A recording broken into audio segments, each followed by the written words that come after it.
है ये बात। उपनिषद के लेखन को मंत्र क्यों कहते हैं, श्लोक क्यों नहीं कहते हैं? श्लोक की रचना बुद्धि से होती है। मंत्र वो होता है जिसका समाधि में साक्षात्कार होता है, वो सत्य का साक्षात्कार होता है और उस सत्य को बाद में लिपिबद्ध किया गया। उपनिषद की श्रुति इसलिए है क्योंकि वह सब ज्ञान ऋषियों ने साक्षात्कार किया है समाधि में। यह समाधि का ज्ञान, उपनिषद समाधि साक्षात्कार है। उपनिषद को श्रुति इसलिए कहते हैं, गुरु ने कहा, गुरु ने सुनाया और शिष्य ने सुना, उसे धारण किया। देखिए, सिर्फ सुना ही नहीं, सुनने से शिष्य को वही अनुभूति हुई जो गुरु को। सुनने और सुनाने के माध्यम से गुरु ने शिष्य को अनुभूति प्रदान की, इसलिए उपनिषद को श्रुति कहते हैं। उपनिषद की बात सामान्य मंत्र भी नहीं है, ये लौकिक मंत्र भी नहीं है। मंत्र के कई विभाग होते हैं, वैदिक होते हैं, शाबर होते हैं, डाबर होते हैं। डाबर साबर मंत्र लौकिक मंत्र है, इनके द्वारा आप प्रकृति को देखते हैं और कुछ लौकिक उपलब्धि मिल जाती है। उपनिषद के मंत्र आपको लोक से उठा ले जाते हैं, ये अलौकिक है, आध्यात्मिक है। इसलिए श्री अरविंद कहते हैं उपनिषद के मंत्र सामान्य मंत्र नहीं है, ये देव शक्तियां हैं। ये साधक को ध्यानावस्था में साकार होकर के देव शरीर धारण करके उपदेश देते हैं और अनुभूति प्रदान करते हैं। कृष्ण ने जो गीत गाया उसे कहा गया कि ये भगवान का गीत है, इसे भगवत गीता कहा गया। ये क्यों नहीं कहा गया कि इसे कृष्ण ने गाया, भगवान ने गाया, यह क्यों कहा गया है? कुछ लोगों ने बुद्धि लगा के, तर्क लगा करके यहाँ पर यह कहा किसने रथ हाँका, भगवान ने या कृष्ण ने। पर यह तर्क का विषय नहीं है, यह अनुभूति का विषय है। कृष्ण ने कभी नहीं कहा कि भगवान रथ हाँक रहे हैं। कृष्ण ने एक विशेष अवस्था में गीता गाई। उन्होंने खुद कहा कि अर्जुन,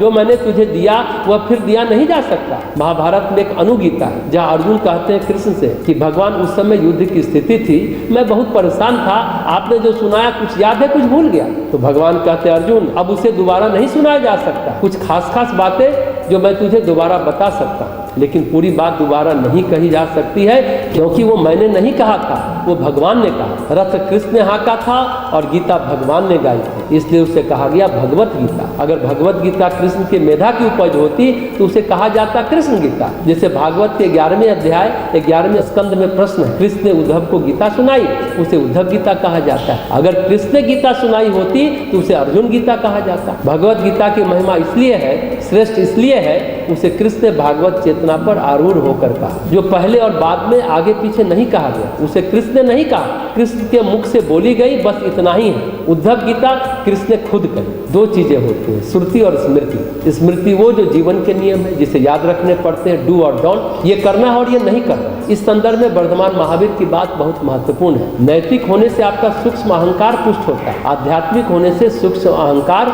विसर्जित हो जाता है। क्योंकि नैतिकता में लगता है कि मैं इतना अच्छा हूँ और आध्यात्मिकता में लगता है कि मैं हूँ ही नहीं। ऋषियों ने जो ज्ञान उपलब्ध किया, जो उनके ज्ञान की अनुभूति है, वही उपनिषद। वो जो कहते हैं वह समाधि की अनुभूति है, वह बुद्धि विवेचना नहीं है, लिखा पढ़ा नहीं है। जैसे कबीर कहते हैं, तू कहता कागज की लेखी, मैं कहता आँखन की देख। जो आंखों से देखा वह है मंत्र। शंकराचार्य का जो साधक पंचक है उसमें वे कहते हैं कि ऐसा नहीं है कि जो संस्कृत में लिखा है वही मंत्र है, जो संतों ने, महात्माओं ने, ऋषियों ने देखा और किसी भाषा में कह दिया वह है मंत्र। इसलिए उपनिषद के वाक्य मंत्र है। जब महावीर यह कहते हैं कि संसार को भगवान ने नहीं बनाया, संसार को चित्त ने बनाया, तो चित्त जब तक सक्रिय है तब तक संसार है। तो संसार को भगवान ने नहीं बनाया, संसार को चित्त बनाता है। चित्त निष्क्रिय हो गया, आप संसार के बाहर हो गए। चित्त सक्रिय है तो बंधन है और चित्त निष्क्रिय है तो मोक्ष है। महावीर कहते हैं कि लोग समझते हैं कि साधना अहिंसा की है, नहीं।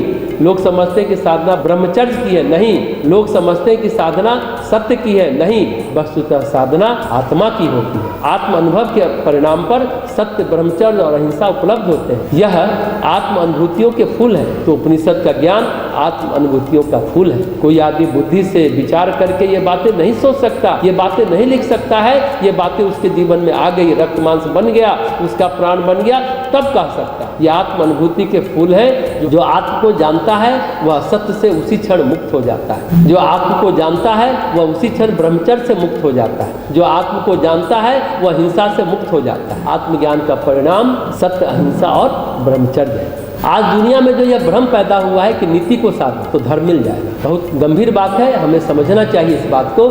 लेकिन अनुभूतिवान ऐसा नहीं मानते। धर्म को साधो तो नीति मिल जाएगी, जो नीति को साधेगा वह धर्म को नहीं पा सकेगा। गहरी बात, वह नीति को साध कर केवल सूक्ष्म अहंकार को उपलब्ध हो जाएगा कि मैं सत्यवादी हूँ, मैं ब्रह्मचारी हूँ, मैं तो साधु हूँ, मैं तो मुनि हूँ। वह भले ऐसे दम्भ को उपलब्ध हो जाए, लेकिन उस परम शांति को उपलब्ध नहीं होगा। सदाचारिता, सच्चरित्रता, नैतिकता को धार्मिकता से पहले का चरण मान सकते हैं, लेकिन वही अटके रहे तो बहुत ज्यादा गड़बड़ हो जाए। करपात्री जी महाराज की बहुत प्रशंसा होती है, बहुत अच्छे महात्मा, इसमें कोई संशय नहीं, बहुत बड़े तपस्वी थे, इसमें भी कोई शक नहीं, परंतु ज्ञानी थे, इसमें शक। तपस्या के बाद वे राजनीति करने लगे, राम राज्य पार्टी बनाने लगे। नैतिक साधना अहंकार को पुष्ट करती है, और ध्यान रखने की बात है, तपस्या भी नैतिक साधना है, जबकि आत्मिक साधना अहंकार को विसर्जित करती है। इसलिए महावीर कहते हैं कि नैतिक लोगों में छिपे हुए अहंकार का आपको बोध निरंतर होगा, उस तरह के साधु में छिपे हुए क्रोध का बोध निरंतर होगा। कई ऋषि ऐसे हैं जो क्रोध में अभिशाप दे देते हैं, वे क्रोध में इसलिए हैं उनकी साधना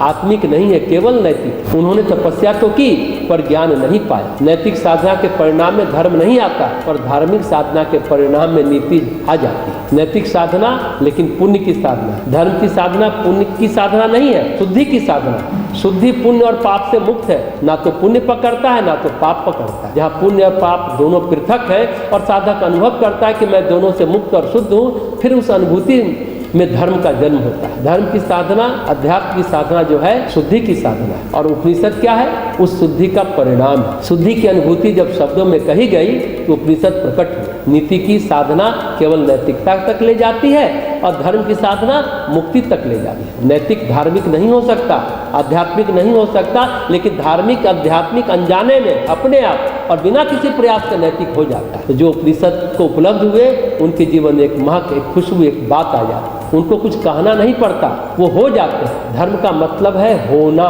जब उपनिषदकार कहता है तो वो यह नहीं कहते कि मैं हूँ, वे कहते मैं हो गया तुम भी हो जाओ। स्मृति का मतलब है मैं हो गया तुम हो जाओ। इसलिए उपनिषद अलौकिक है, इसलिए उसको वेद का शीर्ष कहा गया, वेदांत कहा गया, सबसे मुक्त कहा गया, सबसे चरम कहा गया। यहाँ सत्यकाम दासी का पुत्र नहीं कहलाता। ऋषि गौतम के पूछने पर वह कहता है मेरी माँ तो सबकी सेवा करती है, मैं किससे पैदा हुआ हूँ? माँ बोलती है मुझे पता नहीं है कि तुम्हारे पिता कौन है। तो ऋषि गौतम कहते हैं कि तुम ब्राह्मण हो, तुम्हारी माँ भी ब्राह्मण है, बिना किसी लाग लपेट के तुम सत्य कहते हो, इसलिए मैं कहता हूं कि तुम ब्राह्मण हो। इतनी सच्ची बात, इतनी परेशान करने वाली बात निष्कपट भाव से तुम कह जाते हो, क्योंकि तुम्हारे अंदर परमात्मा के प्रति गहन अनुराग, अपने को परमात्मा में डुबोने की चेष्टा ब्राह्मण के अलावा किसी में नहीं हो सकती। जबकि सत्यकाम कहता है कि मैं किस जाति का हूँ मुझे पता नहीं है, लेकिन गौतम ऋषि कहते हैं कि नहीं, तुम ब्राह्मण हो, जिसमें ये गुण है वो ब्राह्मण है, इसलिए मैं तुमको वो अनुभूति प्रदान करूंगा जो मुझे है।